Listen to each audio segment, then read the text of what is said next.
barnaamijkan oo ay ugu tala gashay fanaanada caanka ee Farxiyo Fiska inay ku sagootido taageerayaasheeda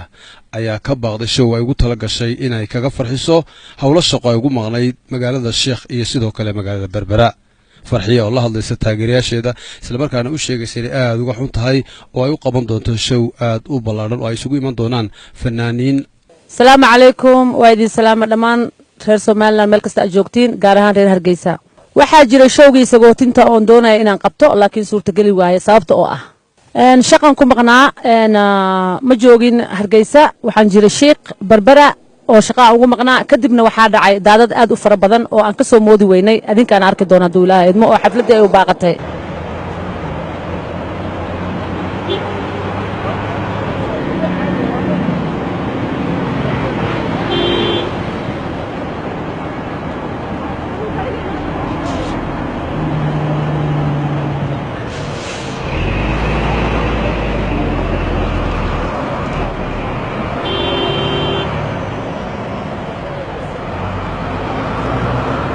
sidoo kale waxaan rabo kale inaan idin sheego xafladda inaan ku celi doono oo aan sameey doono barnaamij aad u culus oo insha Allah aad ka arki doontiin shaashada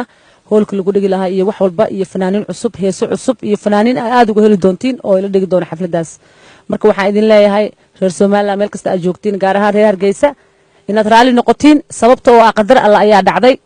oo daadkii dooxiyaan xiray biyo waa soo moodi weynay marka inaad ka raali noqotiin xafladda hore insha Allah haddana shaashada ka arki doontiin xafladda dambe meesha aan ku dhigayno insha Allah sidoo dhaqsiyaha badan insha Allah waxaan la uga mahad celinaa Home Cable TV sidoo kale sidee ay caawiyaan insha Allah haduu Ilaahay idma barnaamijkan ay qayb weyn ka qaada doonaan idin sheegay walaalahay meel kasta aad joogtiin xafladan oo hadda aan dhigi doono oo soo socoto oo shaashada ka arki doontiin inay tahay goodbye-deedii